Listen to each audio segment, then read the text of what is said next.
Well, thank you so much, Sandy, and good morning. Thank all of you for coming out. Eric's right, 7:30. Very impressive. So I really appreciate this opportunity to brief you a little about what the Chicago Council group has been doing, this group that Kathy and Sandy are both part of. But I want to start with a disclaimer, because I'm standing here, I'm briefing you. The document that you have in front of me went through my word processor, but it's really the work of a group of really dedicated and hardworking and passionate and engaged Midwesterners.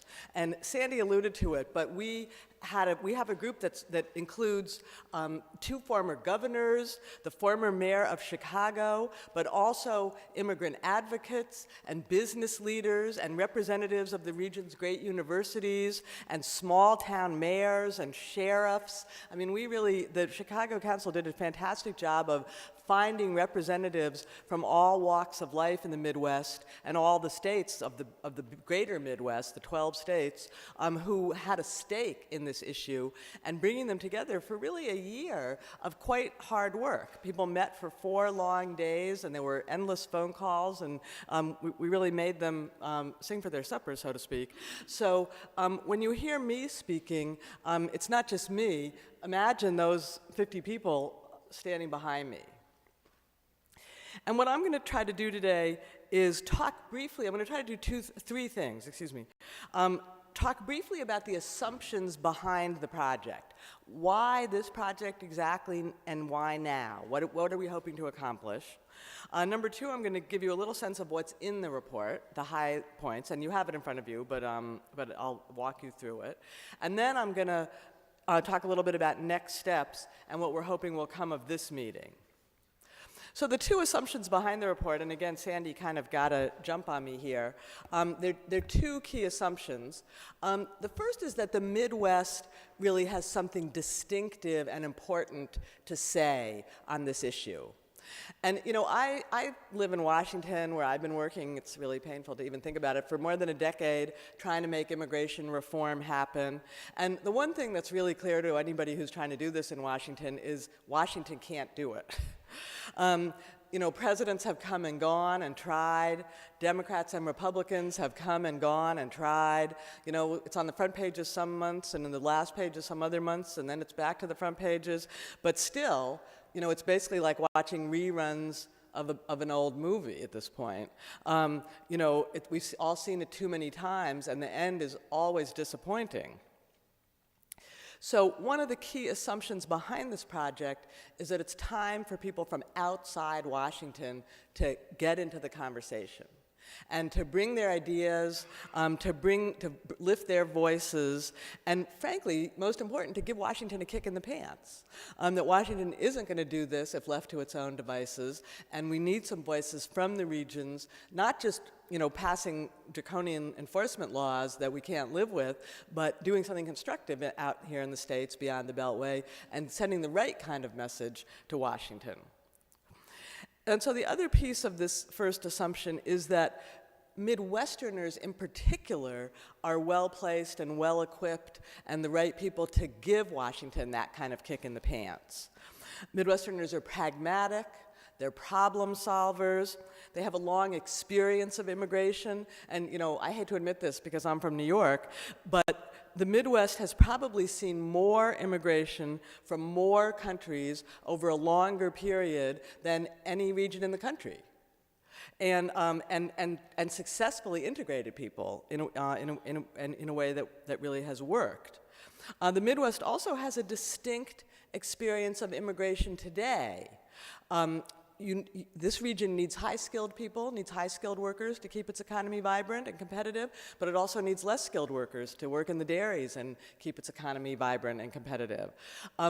The other difference from other parts of the country is that the Midwest needs immigrants to help bolster its population, and that really changes the debate and the understanding here.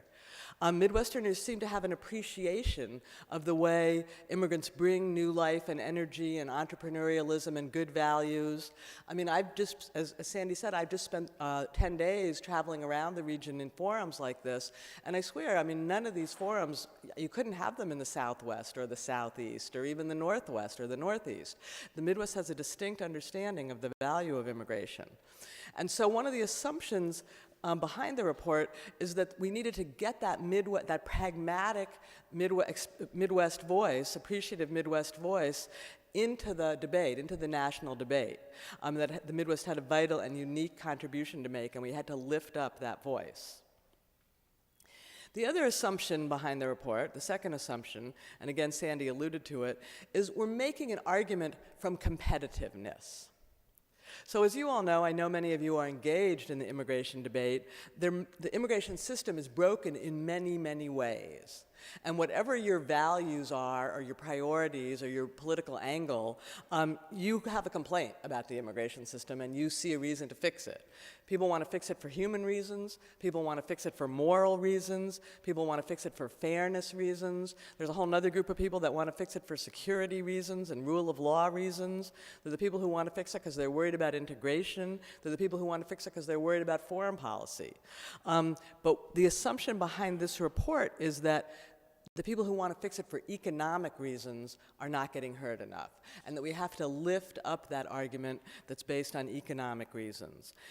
We need to talk more about how the broken system is hurting the American economy, is holding back our growth, is depriving us of skilled workers and entrepreneurs, is putting us at a disadvantage compared to the countries that we're competing with, is slowing our job growth and limiting our productivity. That argument doesn't get made enough and needs to get made more. And of course, you know, we know that there are lots of people out there. The conventional wisdom about immigration is that they take jobs from America and they're from Americans, excuse me, and that they're a drain on the economy. And the point about this report is that the exact opposite is true, and we want to give people the ammunition to argue, we want to show people that and give other people the ammunition to argue it. So what's in the report? Again, I think you have it in front of you. It's jam-packed with really interesting things. In addition to this competitiveness argument, which is the bulk of it, 90% of it, we do also make the moral case for reform. There were some people in our group of 50 for whom, you know, just insisted you can't leave that out, and they were right. And so it does also, in addition to the economic argument, it also makes a moral argument. You can't do them separately. There are going to be 8 wonderful, and I'm not writing them, I can say wonderful, human interest spotlights that bring home the reality of immigration in the Midwest. Not just what immigrants are bringing to the Midwest, but what groups what people in the Midwest are doing to make immigration work here. Kathy has done a wonderful statistical part of the package that's part of the website and going to be part of the report. There's even a little history. But the bulk of it is, as we say, this economic case. So I'm just going to throw out 5 statistics that kind of give you a sense of our economic case. And they're examples drawn from up and down the skill ladder, right? Because this is the point. We need immigrants at the bottom of the skill ladder. Dairy workers are not at the bottom of the skill ladder. Dairy workers are skilled, but at a lower end of the skill ladder. And we need PhD scientists and people who are going to invent the next Pentium chip. So across that spectrum, here are 5 different statistics. So according to the Indiana-based Lumina Foundation, the United States will not be globally competitive in 2025 unless 60% of Americans have college degrees. 60. Well, guess how many Americans have college degrees? 38%.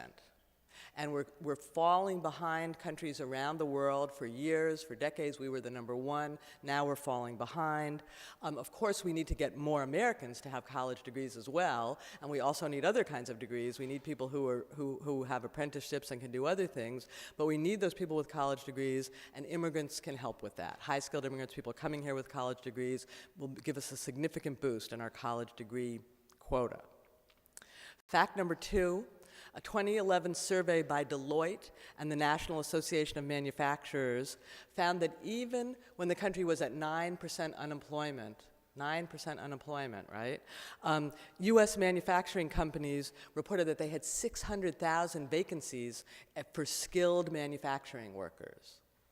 So lots of people out of work, but still, out of work doesn't mean that you're the right person for that empty job. Again, we need to train Americans so they can fill some of those jobs, but it's something else that immigrants can help with. Fact number 3, and now we're going to a different part of the skill ladder.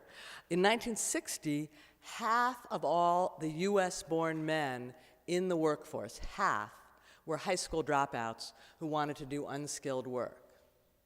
Today, what's the percentage of US-born men in the workforce who are high school dropouts? Less than 10%. But even in a much more technological society, we still need people who are willing to do unskilled work on farms, in food processing plants, in hospitality, even in construction.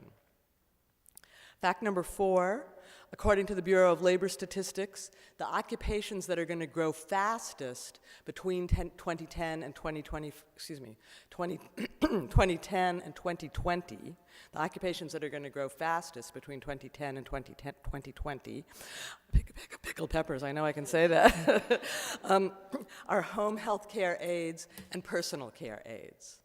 And I don't know about you, but I don't know anybody who's raising their kids to be a home health care worker.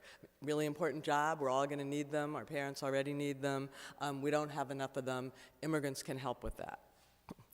And the last, 5th statistic, and this is, this is a good place to talk about it in a university, one of this region's great universities. For decades, the U.S. was the destination of choice for foreign students. People came from all over the world to study here, and mostly they stayed. They got their degrees, they became qualified, they became people who could contribute to the economy, and they got jobs and settled here and became Americans and contributed here. Well, today, most of the people who are coming, they came from lots of different countries over the years, right? And the countries change. Today, the countries that are sending people and the people that we need the most come from China and India. So a recent survey in 2009 surveyed Indian and Chinese students studying here in America. Often people who were getting educated at the taxpayer expense, right? So what percentage are planning on staying? 6% of the Indians and 10% of the Chinese. And so we're educating them. They're getting their degrees here. They're getting degrees in fields that we need, science, technology, engineering, and math degrees, degrees that we need more Americans to be studying, but Americans don't study, and not enough Americans do study in those fields. These Indians and Chinese are getting degrees in those fields, and then they're going home. Partly because of the opportunities at home, right? The opportunities at home are changing, but in significant part because our visa system doesn't work, and they're not sure, can I get a visa? Will I be able to stay? Gee, it's a lot easier to just go home. So that's kind of a sampling of the case that we make. Those are just 5 numbers. There's a lot more in there, but that's kind of a sampling. Now, of course, we make that case, and then we get to recommendations, right? What would a blue ribbon commission be worth if it didn't get to some recommendations? And the recommendations are in front of you. I'll go through them very briefly. But the point about the recommendations is that we decided not to get too specific. So, I was in one of these forums a couple days ago, and someone said to me, what exactly are you recommending to change on the way the H-1B visas are issued? We don't make any recommendations about exactly the way that the H-1B visas are issued. We decided not to get into that level of the weeds because, what we figured was we're trying to get our 50, the 50 people in the room had to agree on it, and then we want, people like you all across the region to agree on and endorse our recommendations. The people who are actually going to make the deal in Congress, they're going to do that fine last deal making, exactly how do we fix the visas. We decided that it made more sense rather than fight endlessly about, exactly how should we fix that H-1B visa, we should make general recommendations. So the recommendations in the report are really the Midwest bringing its problems on a platter to Washington and saying, we need you to fix these problems. And so the recommendations are very for want of a better word, general, we say we need a world-class workforce of skilled workers. We don't tell them exactly how to arrange the visas to give us that workforce, but we say the Midwest needs a world-class skilled workforce. We say that the Midwest needs more entrepreneurs, both foreign-born and homegrown. We say that the Midwest needs to retain those STEM students who are coming here and studying. And we can't be letting so many of them go home. We have to make the region more welcoming and create visas for them. We say that we need less skilled workers. One of my opponents, who I debate often, a guy who, we're sort of a roadshow of debating, he likes to point to me and he says, Tamar's answer for the American economy is to import more high school dropouts. And, everyone in the audience laughs, but it's true. America does need more less skilled workers to do jobs that not enough Americans want to do. And when you bring those less skilled workers, they create jobs for the American workers to do more skilled work, to work year-round and to work in the managerial jobs.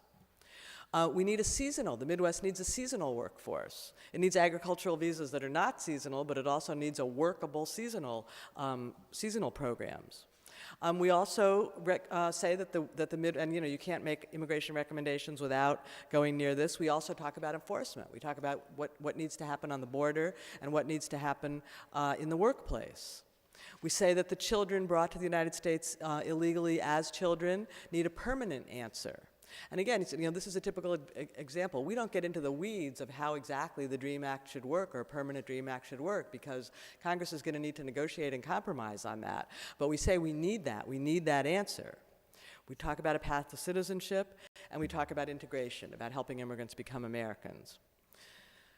So you can see we've tried to cover the waterfront, all the pieces that anyone would talk about in immigration reform, and lift up why, in particular, the Midwest needs those problems solved. But I want to draw special attention to the conclusion of the report, because this is really kind of the headline. When they write the newspaper stories about the report, this is where we think they're going to focus, because we make an important political point about immigration reform that we haven't seen any other group like ours make yet. Because as many of you know who've been involved in the immigration battle for all these years, the rallying cry for the past decade, 12 years, has been comprehensive immigration reform. And of course, as most of you know, what comprehensive immigration reform meant was a big package that included all of these pieces I've talked about, that had something for high-skilled, something for less skilled, enforcement, a path to citizenship, everything in one package. And the political theory in Washington, and I was part of this, it was kind of the rule, was that none of those little pieces could pass until we got the whole big, as Jorge Castaneda said, the whole enchilada. And the theory behind this was that all of these pieces needed to get fixed, but also politically, the theory was we're never going to get the whole thing fixed unless everybody who needs some relief is fighting together for the same big package. And so what this meant is that for a decade, we couldn't fix even the small things. Couldn't give visas to STEM students, couldn't make a fix for dairy farmers, couldn't fix the H-1B program because we were waiting to do it all together. And so what the commission and what the task force decided after much debate and much soul searching and much, there were factions and there were issues, was the following recommendation. We still need to fix all of those pieces, right? All of those different issues need to get solved, and all of those different groups need to get relief. We can't leave any group behind. We can't we can't be done with this issue and put it aside and leave the dairy farmers out, or leave the unauthorized children out. But, and this is our important but, and this is our headline, if Congress can't find the will, if Congress can't figure out how, and apparently they can't, to do that big package all together, then we want to see them start wherever they can start. We'd rather have incremental progress than no progress at all. And contrary to the theory of the past 10 years, where the theory has been if you make incremental progress, you're going to take away energy, Our argument is if you start with incremental progress, you actually might create energy and momentum. I mean, look what's happened with the DREAM students. You know, they took out a little piece and they made a small, inadequate fix to that little piece, but look at the momentum it's creating. So the argument behind the theory behind the task force recommendation, and again, I know it's going to be controversial, and I'll be eager to hear what all you have to say, is that if we can't do the whole thing, let's get started. Let's start to make some little steps, and in the belief that those little steps are going to create some momentum. So I talked far long enough, but I need to do one more thing before I leave the podium, which is to throw the ball back at all of you. Because we're here, the Chicago Council has sent me out on the road. This is, I think, my 7th city in 8 days or something like that. Not just to tell you what we're doing, but because we want to hear from all of you. The goal of this report is to represent not just those 45 people that were in that room all this year, but a much broader secondary group that includes you. We want your input and feedback. We're taping, we're taking notes. We want to get the reason the report says draft all over it is we want your input. We want to hear from you how you think the immigration system is broken, how you think the broken system is holding back growth in your business or your community, what specifically you want the government to fix, and what you think we've left out. So with that, I'll be quiet, and I guess we'll have a panel now.